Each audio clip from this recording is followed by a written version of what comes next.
नमस्कार दोस्तों, स्वागत है आपका हमारे यूट्यूब चैनल केपी स्टडी में।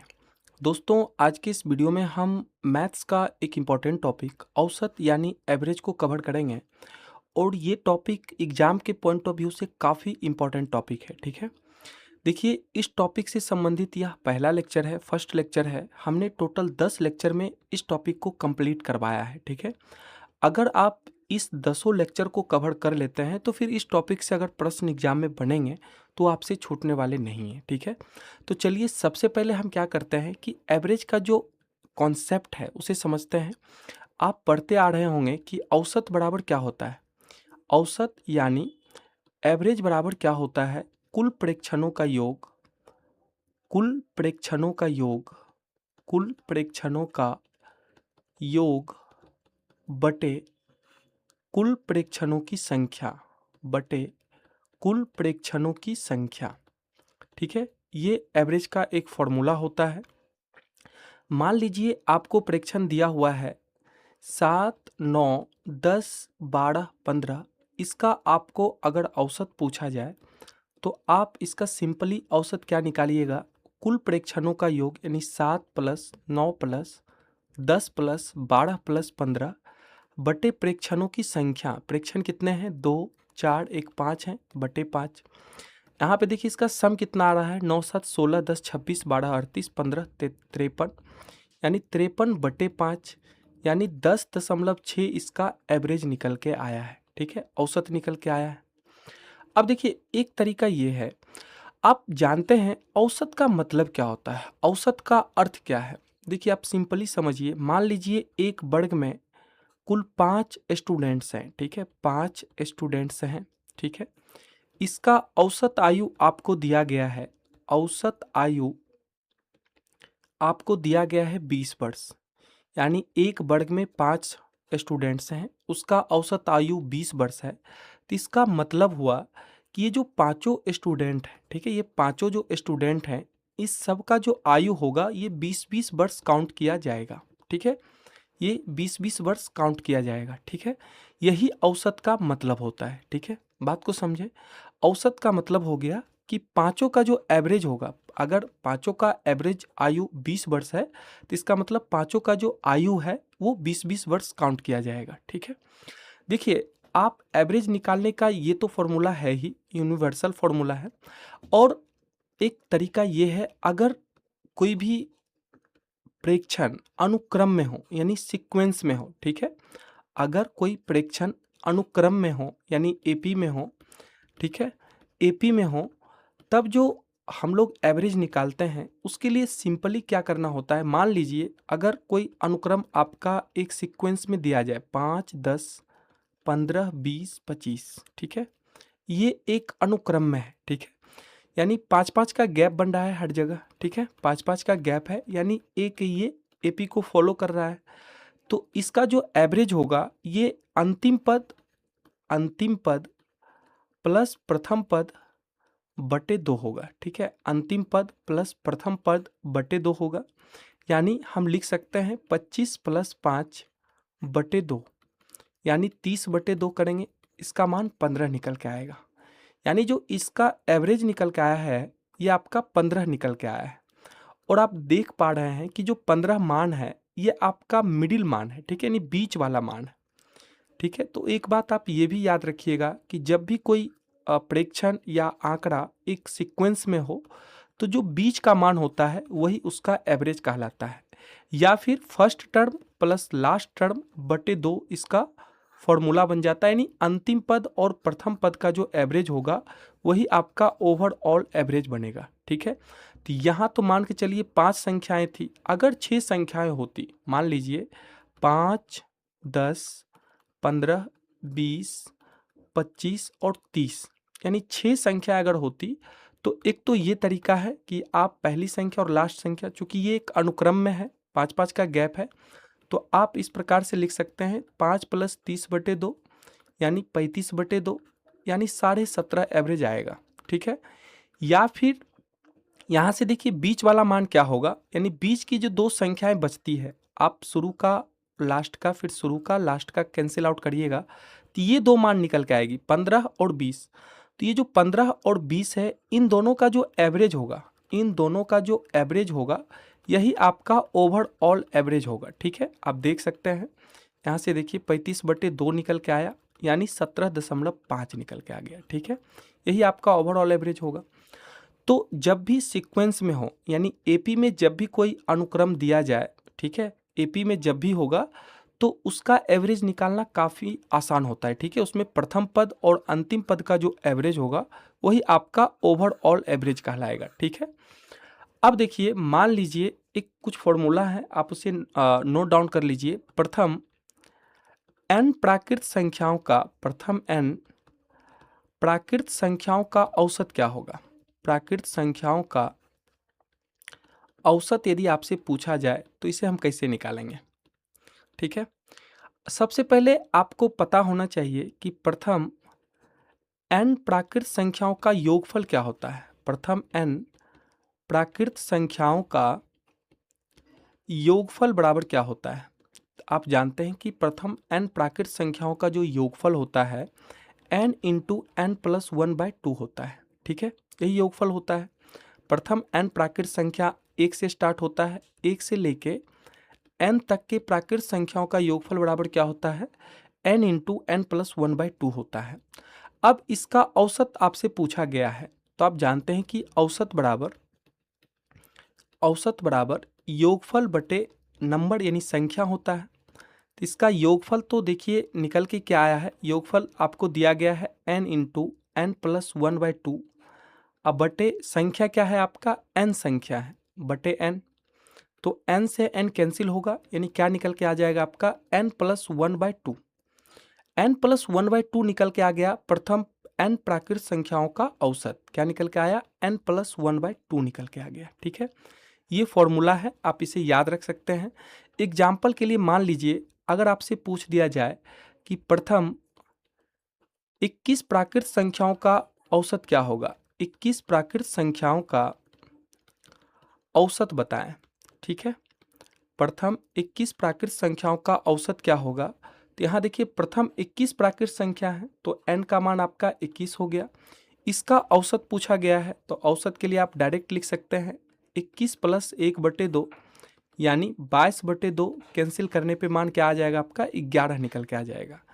या फिर अगर आपको फॉर्मूला याद नहीं रहता है तो उस केस में आप देखिए प्रथम 21 प्राकृत संख्या है, तो प्राकृत संख्या 1 से स्टार्ट होती है, तो 1 से लेके 21 तक की प्राकृत संख्याओं का आपको औसत पूछा गया है। तो चूंकि ये एक अनुक्रम में है, एक एक का गैप है, ठीक है, एक ये एपी बना रहा है, तो इसमें हम क्या करेंगे कि पहली संख्या और अंतिम संख्या का जो एवरेज होगा वही इसका ओवरऑल एवरेज होगा। यानी इसका एवरेज क्या निकल के आ जाएगा आपका?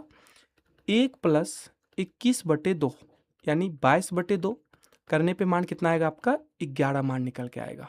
ठीक है, और 11 जो मान है ये आपका बीचों बीच वाली संख्या है। ठीक है, 11 ये बीच वाली संख्या है। आगे हम इसको अच्छे से समझेंगे। एक ये फैक्ट आप जरूर याद रखिएगा। दूसरा देखिए, अगर आपसे पूछ दिया जाए कि प्रथम n प्राकृत संख्याओं के वर्गों का औसत क्या होगा? वर्गों का औसत बताइए। ठीक है, तो इसका क्या फॉर्मूला होगा? देखिए सबसे पहले प्रथम n प्राकृत संख्याओं का योगफल जानते हैं। प्रथम n प्राकृत संख्याओं के वर्गों का योगफल, प्रथम n प्राकृत संख्याओं के वर्गों का योगफल क्या होता है? वर्गों का योगफल का फॉर्मूला क्या होता है? तो आप जानते हैं कि n into n+1 into 2n+1/6 होता है। ठीक है, प्रथम n प्राकृत संख्याओं के वर्गों का योगफल क्या होता है? n into n+1 into 2n+1/6 होता है। आप इसको इस रूप में लिख सकते हैं। ठीक है, प्रथम n प्राकृत संख्याओं के वर्गों का जो योगफल का फॉर्मूला होता है ये आपका n into n+1 into 2n+1/6 होता है। अब आपको औसत निकालना है, तो औसत बराबर आप जानते हैं कि योगफल बटे संख्या होता है। तो योगफल है आपका n into n+1 into 2n+1/6। अब बटे संख्या आपका n है, तो बटे n करेंगे, यहाँ से देखिए n से n कैंसिल हो जाएगा, यानी क्या मान निकल के आएगा, n+1 इंटू 2n+1/6। ये प्रथम n प्राकृत संख्याओं के वर्गों का औसत निकालने का फॉर्मूला निकल के आ गया आपका n+1 इंटू 2n+1/6। ठीक है, आप इसे याद रखिएगा, ये काफ़ी इंपॉर्टेंट फैक्ट है और इम्पॉर्टेंट फॉर्मूला है। ठीक है, आगे देखिए, अब आप याद रखिएगा कि प्रथम n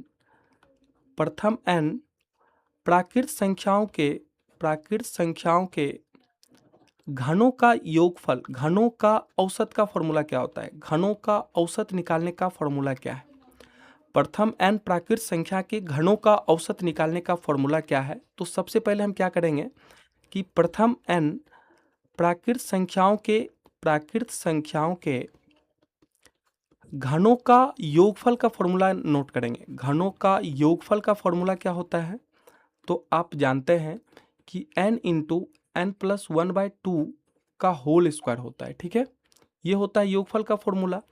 अब यहाँ से औसत आपसे पूछा गया है, तो औसत बराबर आप जानते हैं क्या होता है, योगफल बटे संख्या। ठीक है, कि कुल प्रेक्षणों का योगफल बटे प्रेक्षणों की संख्या। तो यहाँ पे देखिए योगफल क्या है, n का स्क्वायर n+1 का होल स्क्वायर बटे 2 का स्क्वायर करेंगे 4। अब बटे संख्या, देखिए इसी को हमने इस रूप में लिखा है। ठीक है, अब बटे संख्या आपका n संख्या है, बटे n करेंगे तो यहाँ से स्क्वायर और इसका n कैंसिल हो गया, यानी क्या निकल के आ गया, n इंटू n+1 का होल स्क्वायर बटे 4। ये औसत का फॉर्मूला हो गया। प्रथम n प्राकृत संख्या के घनों का जो औसत निकालने का फॉर्मूला है n इंटू n+1 का होल स्क्वायर बटे 4 है। ठीक है, तो ये तीन फॉर्मूला तो आप जरूर याद रखिएगा। ठीक है, पहला प्रथम n प्राकृत संख्याओं का औसत निकालने का फॉर्मूला n+1/2। प्रथम n प्राकृत संख्याओं के वर्गों का औसत का फॉर्मूला होता है n+1 इंटू 2n+1/6। अब फिर है प्रथम n प्राकृत संख्याओं के घनों का औसत निकालने का होता है n इंटू n+1 का होल स्क्वायर बटे 4। ठीक है, अब हम इस चैप्टर से संबंधित जितने भी टाइप के प्रश्न हैं उन सभी प्रश्न को बारी बारी से कवर करते हैं। सबसे पहला प्रश्न है आपके सामने कि 8 क्रमागत संख्याओं का औसत 6.5 है, तो सबसे छोटी तथा सबसे बड़ी संख्याओं का औसत ज्ञात करें। 8 क्रमागत संख्याओं का औसत 6.5 है। देखिए हम इस तरीके से इसको पढ़ेंगे, ये x मान के बनाने का तरीका बिल्कुल गंदा है, आप इस तरह से मत बनाइएगा, वो काफ़ी लेंदी भी हो जाएगा। कि मान लीजिएगा प्रथम क्रमागत संख्या x है, फिर दूसरा x+1 है, इस तरह से बिल्कुल मत बनाइए। आप सोचिए कि 8 क्रमागत संख्याओं का औसत 6.5 दिया गया है, तो मान लीजिए पहला ये क्रमागत संख्या है, दूसरा, तीसरा, चौथा, पाँचवा, छठा, सातवां और आठवां।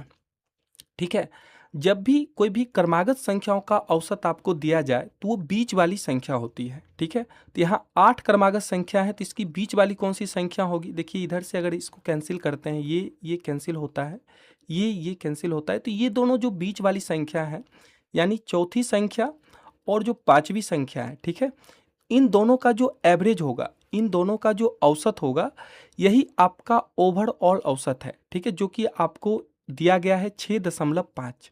कितना दिया गया है, 6.5 दिया गया है। अब देखिए ये 6.5 जो है, ये किन दो क्रमागत संख्याओं के बीच का नंबर है, ये आपको सोचना है। 6.5 ये आपका 6 और 7 के बीच का नंबर है। 6 और 7 के बीच का नंबर क्या है आपका, 6.5 है।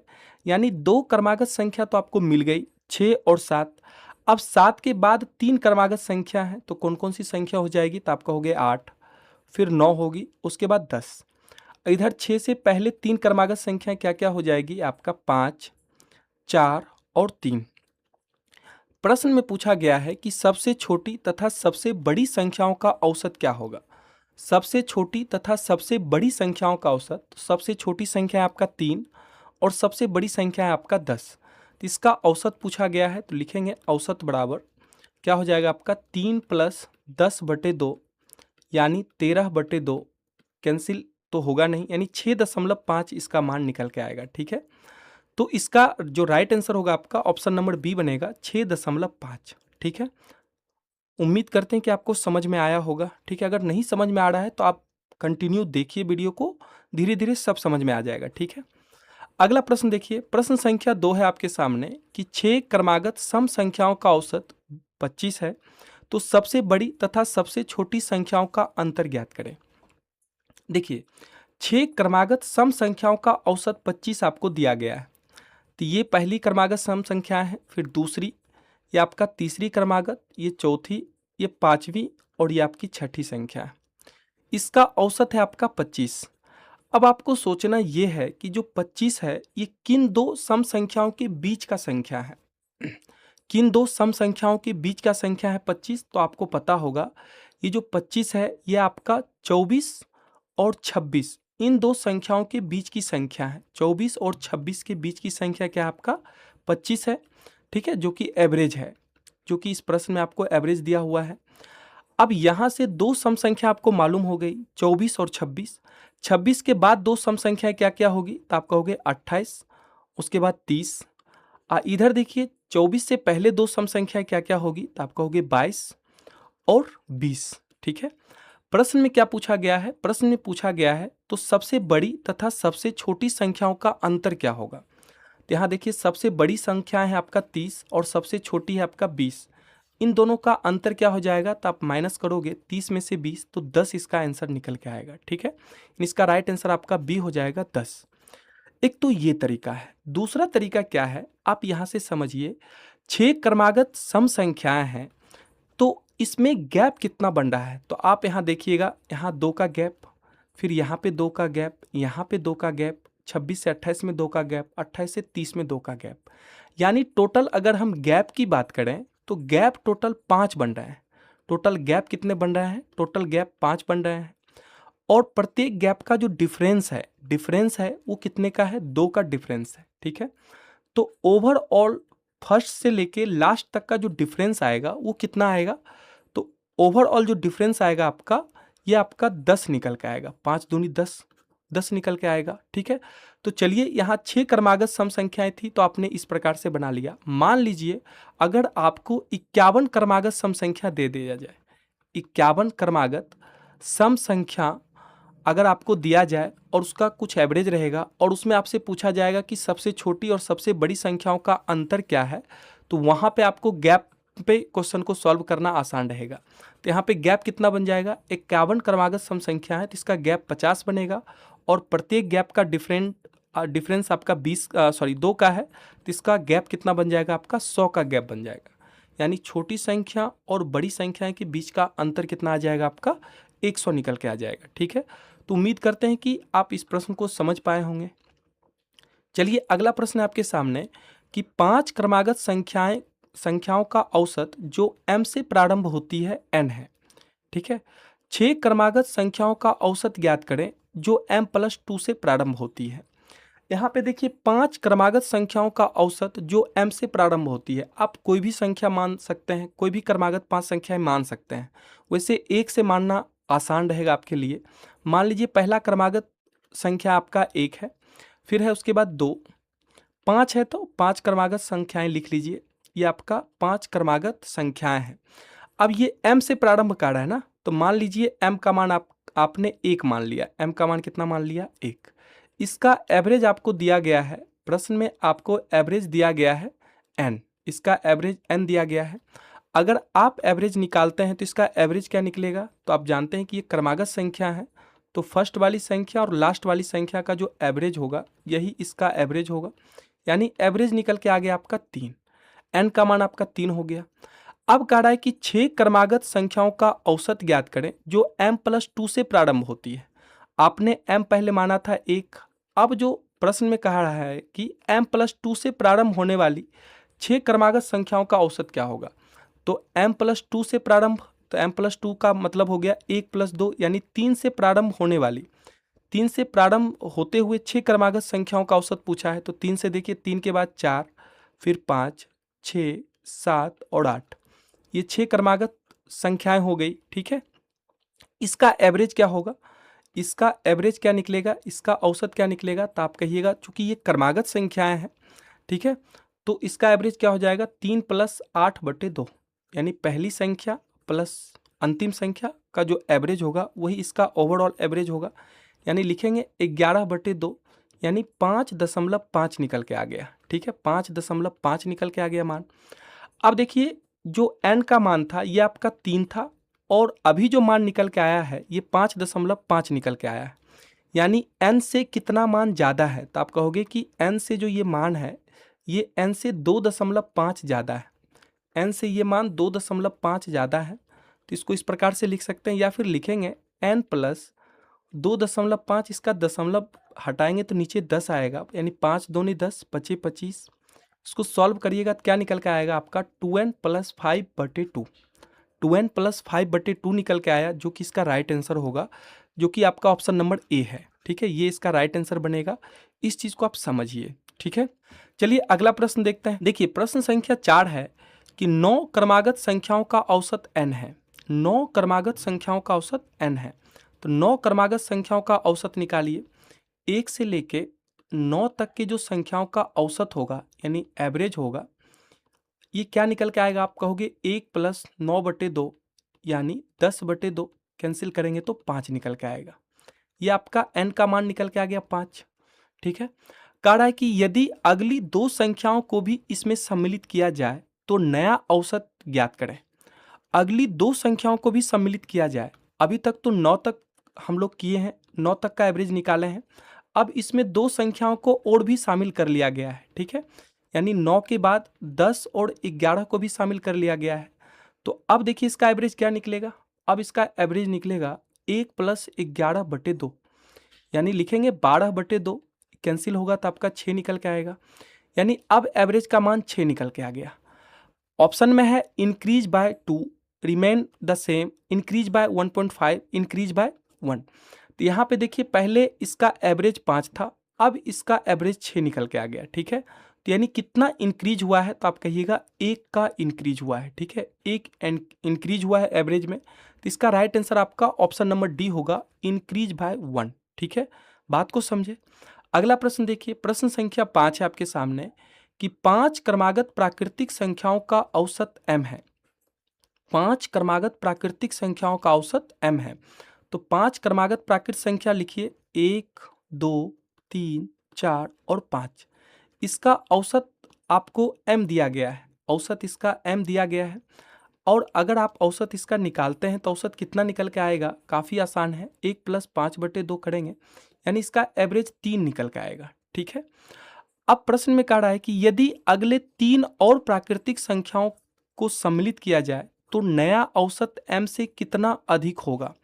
कितना आसान है, अगर अगली 3 प्राकृतिक संख्याओं को और शामिल किया जाए, यानी अभी तक तो हम लोग 5 तक थे, अब इसमें अगला 3 प्राकृतिक संख्या और शामिल किया गया है यानी 8 तक, अब इसका औसत m से कितना अधिक होगा। तो यहाँ पे इसका औसत निकालिए, तो क्या निकल के आएगा इसका एवरेज, 1 प्लस 8/2 यानी लिखेंगे 9/2, यानी 4.5 निकल के आ गया, 4.5 निकल के आ गया एवरेज, यानी कितना अधिक एवरेज हो गया पहले से, तो पहले 3 था अब हो गया है 4.5, यानी 1.5 जो है एवरेज बढ़ गया है। ठीक है, 1.5 एवरेज बढ़ गया है, तो m से कितना अधिक हो गया है, 1.5। इसका राइट आंसर आपका ऑप्शन नंबर सी होगा, 1.5 का इंक्रीमेंट हुआ है। ठीक है, अगला प्रश्न देखिए, प्रश्न संख्या 6 है आपके सामने कि A B C D E 5 क्रमागत विषम संख्याएं हैं तो उनका औसत ज्ञात करें।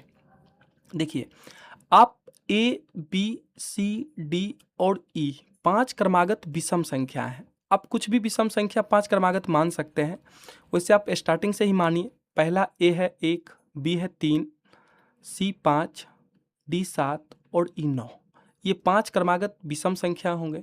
इसका औसत क्या होगा, वैसे तो इसका एवरेज क्या निकलेगा, तो आप कहोगे 1 प्लस 9/2 यानी 10/2 करने पे मान क्या आ जाएगा आपका, 5 मान निकल के आ जाएगा। ठीक है, 5 निकल के आ गया।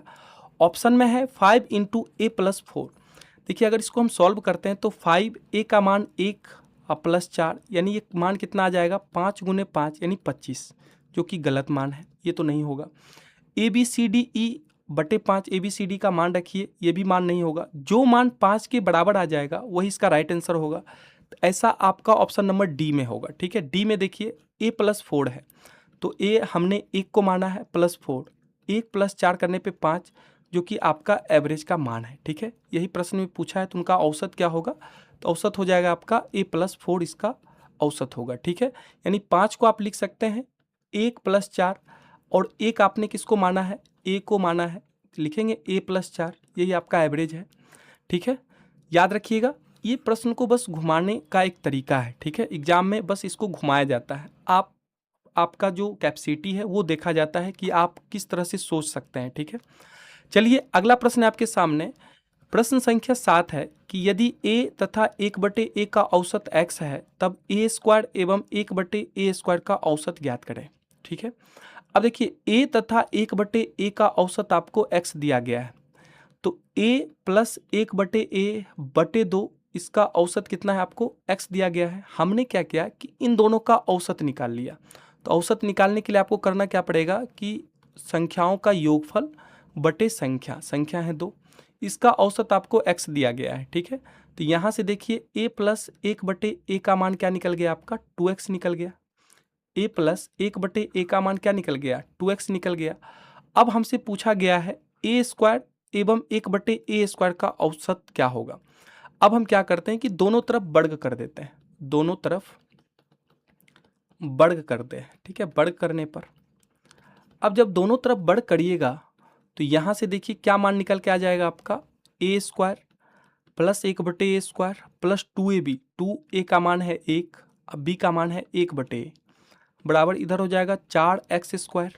यहाँ a से a कैंसिल होगा, यानी a² + 1/a², अब +2 इधर है, इधर आएगा तो -2 होगा, 4x² - 2।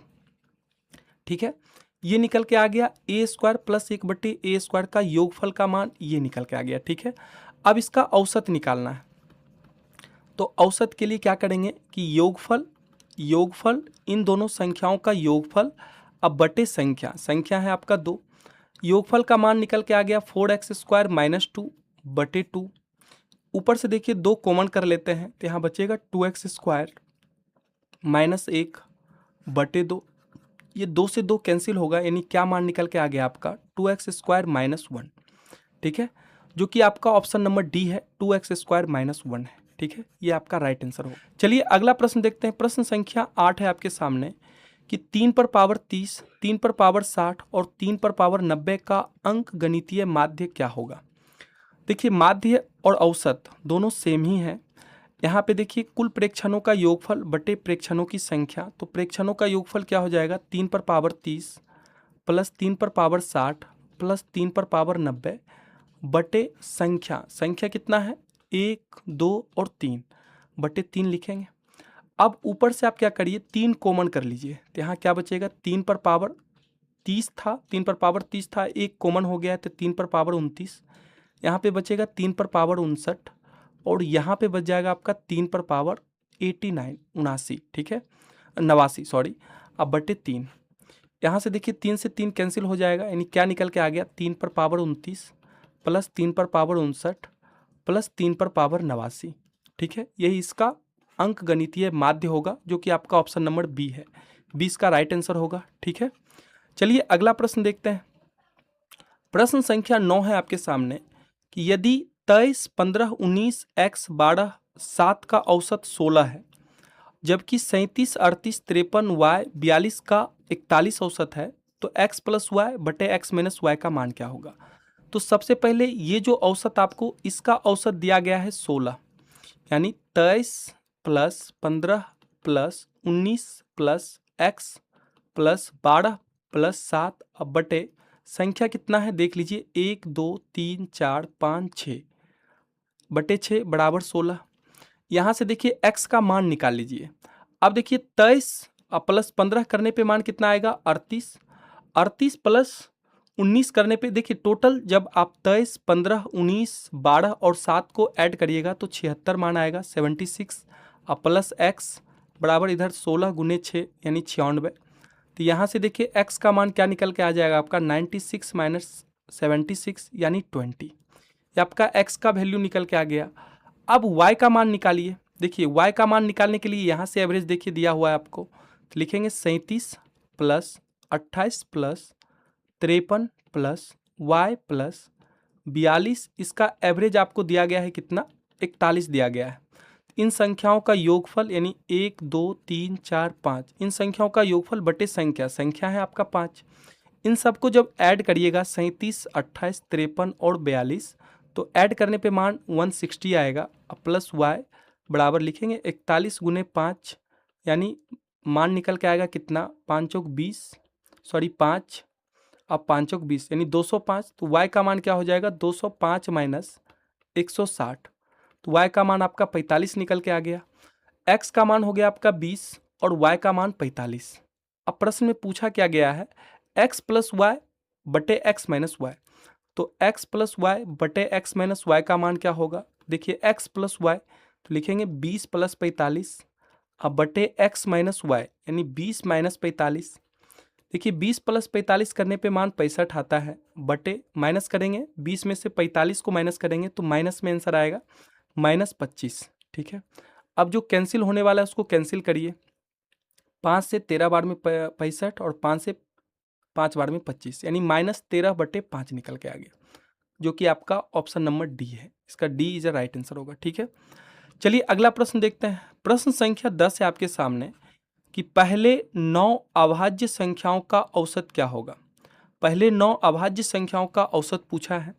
देखिए सबसे पहला अभाज्य संख्या आपका 2 है, फिर आपका 3, फिर 5, 7, फिर 11, फिर 13, फिर 17, 19 और उसके बाद 23। ये आपका पहला 9 अभाज्य संख्या हो गया, इसका औसत पूछा है। देखिए यहाँ पे कोई आपका ट्रिक काम करने वाला नहीं है, क्योंकि ये एक सीक्वेंस नहीं बना रहा है। ठीक है, इसमें आपको सबको जोड़ना पड़ेगा, यानी लिखेंगे 2 plus 3 plus 5 plus 7 plus 11 plus 13 plus 17 plus 19 plus 23/9।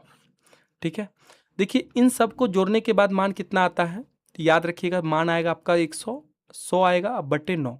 100/9 करने पे मान कितना आएगा, 11.1/9। इसका पूर्णांक में मान आएगा 100/9 का 11.1/9, जो कि आपका ऑप्शन नंबर डी है, 11.1/9। ठीक है, तो पहले 9 अभाज्य संख्याओं का जो औसत होगा ये आपका 11.1/9 होगा। ठीक है, याद रखिएगा। चलिए अगला प्रश्न है कि पहले 100 धनात्मक पूर्णांक संख्याओं का औसत क्या होगा। पहले 100 धनात्मक पूर्णांक संख्याओं का औसत पूछा है। देखिए शून्य ना तो धनात्मक संख्या है ना ही ऋणात्मक है, तो पहले 100 धनात्मक पूर्णांक संख्या, तो पूर्णांक संख्या 1 से स्टार्ट करेंगे, यहाँ से शून्य को शामिल नहीं करेंगे। तो 100 धनात्मक पूर्णांक संख्या है, तो पहले 100 धनात्मक पूर्णांक संख्या 1 से लेकर 100 तक होंगे। इसका आपको औसत पूछा गया है। ठीक है, इसका औसत, चूंकि ये एक सीक्वेंस बनाएंगे तो सीक्वेंस में आपको हम बता चुके हैं कि आपको क्या करना है कि पहली संख्या और अंतिम संख्या का जो औसत होगा वही ओवरऑल औसत होगा, यानी लिखेंगे 1 प्लस 100/2, यानी कितना आ गया 101/2, यानी 50.5। ठीक है, पहले 100 धनात्मक पूर्णांक संख्याओं का जो औसत होगा ये 50.5 होगा। ठीक है, याद रखिएगा। चलिए अगला प्रश्न है कि 1 से 71 तक प्राकृत संख्याओं के वर्गों का औसत क्या होगा। यहाँ देखिए वर्गों का औसत पूछा है। ठीक है, 1 से लेके 71 तक के प्राकृत संख्याओं के वर्गों का औसत क्या होगा। तो सबसे पहले हम क्या करते हैं कि 1 से लेके 71 तक के प्राकृत संख्याओं के वर्गों का योगफल निकाल लेते हैं। वर्गों का योगफल आप जानते हैं कि 1 से प्रथम n प्राकृत संख्याओं के वर्गों का योगफल का फॉर्मूला क्या होता है, तो अभी हम जस्ट आपको बताए हैं कि n into n plus 1 into 2n plus 1/6 होता है। ठीक है, यहाँ पे n का मान आपका 71 हो जाएगा। ठीक है, तो यहाँ लिखेंगे n यानी 71, ब्रैकेट में n plus 1 71 plus 1 into 2n plus 1, 2 गुने 71 प्लस 1 अब बटे 6। यहाँ पे योगफल कितना आ गया 71 गुने 71 1 72 गुने, यहाँ पे देखिए 71 दूनी कितना हो जाएगा 2, 7 दूनी 142, एक ये जुट जाएगा 143/6। यहाँ से देखिए अगर आप कैंसिल करना चाहें तो इसको कैंसिल कर सकते हैं, 6 से ये कैंसिल हो जाएगा, 6 का 6, 6 दूनी 12, यानी योगफल निकल के आ गया आपका 71 गुने 12 गुने 143, ये योगफल निकल के आ गया। ठीक है, अब औसत निकालना है, तो औसत बराबर आप जानते हैं कि संख्याओं का योगफल, प्रेक्षणों का योगफल बटे प्रेक्षणों की संख्या।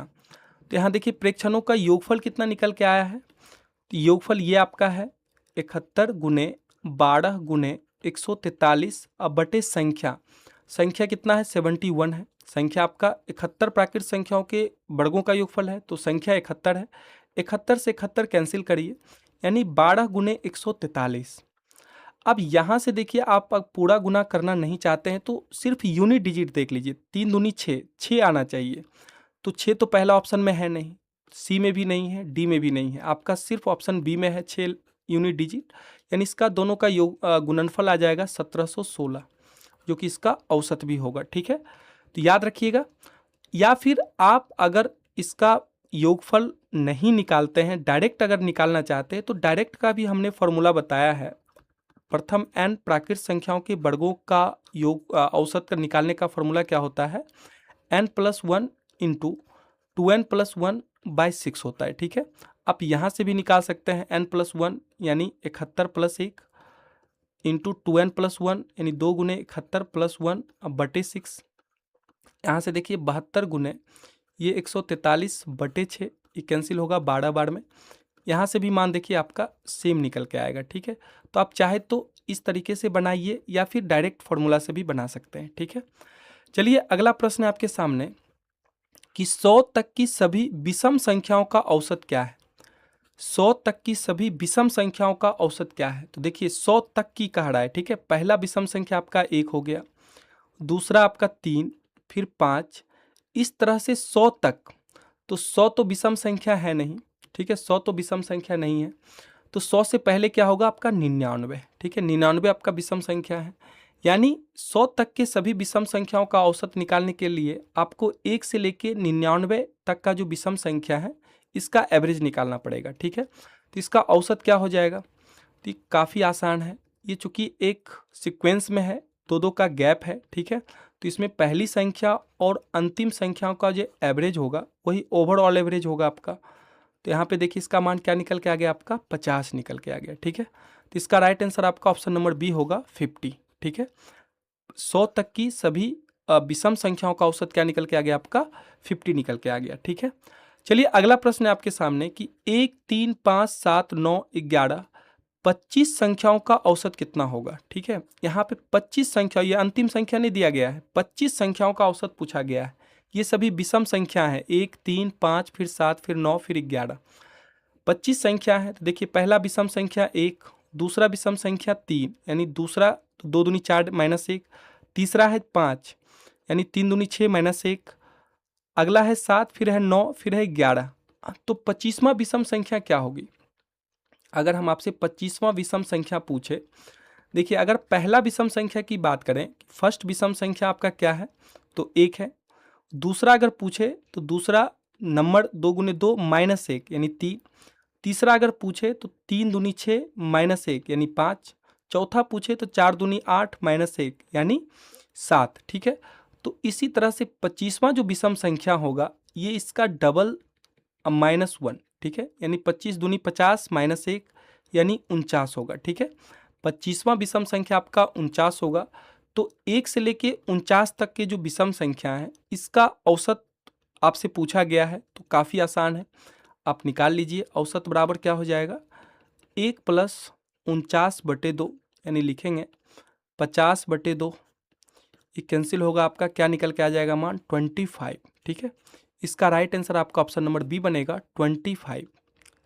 चलिए अगला प्रश्न देखते हैं, और ये आज के सेशन का लास्ट प्रश्न है। प्रश्न है कि 16 के प्रथम 17 गुणजों का औसत क्या है। 16 के प्रथम 17 गुणजों का औसत क्या है। देखिए 16 का पहला गुणज खुद 16 है, दूसरा गुणज होगा 16 दूनी 32। ठीक है, तीसरा होगा 16 तिहाई 48। इसी तरह से 17वां क्या होगा 16 गुने 17। ठीक है, 16 का जो प्रथम 17 गुणज है, 16 का पहला गुणज 16, दूसरा 32, तीसरा 48, और जो 17वां है ये आपका 16 गुने 17 लिख सकते हैं। ठीक है, इसका औसत आपसे पूछा गया है। देखिए चूंकि ये एक सीक्वेंस में है, एक अनुक्रम में है, तो इसको आप इस तरह से लिख सकते हैं। इसका जो औसत होगा, पहली संख्या और अंतिम संख्या का जो औसत होगा वही इसका ओवरऑल औसत होगा। यानी लिखेंगे 16 प्लस 16 गुने 17 बटे 2। यहाँ पे देखिए 16 कॉमन कर लेते हैं ऊपर से, तो क्या निकल के आएगा, यहाँ से 16 कॉमन हो जाएगा तो 1 प्लस यहाँ 17 बचेगा बटे 2। ये 2 से देखिए 8 बार में 16 कटेगा, यानी 8 गुने 18। 8 गुने 18 करने पे मान कितना आता है, 18 अठी 144। यानी इसका जो औसत निकल के आया है आपका, औसत निकल के जो आया ये आपका 144 निकल के आया। ठीक है, इसका राइट आंसर आपका ऑप्शन नंबर बी होगा 144। ठीक है, तो चलिए आज की इस वीडियो में इतना ही रखते हैं, फिर हम नेक्स्ट पार्ट में और अच्छे अच्छे प्रश्न को कवर करेंगे, इसका अगला टाइप कवर करेंगे। इस वीडियो में फिलहाल इतना ही। ठीक है।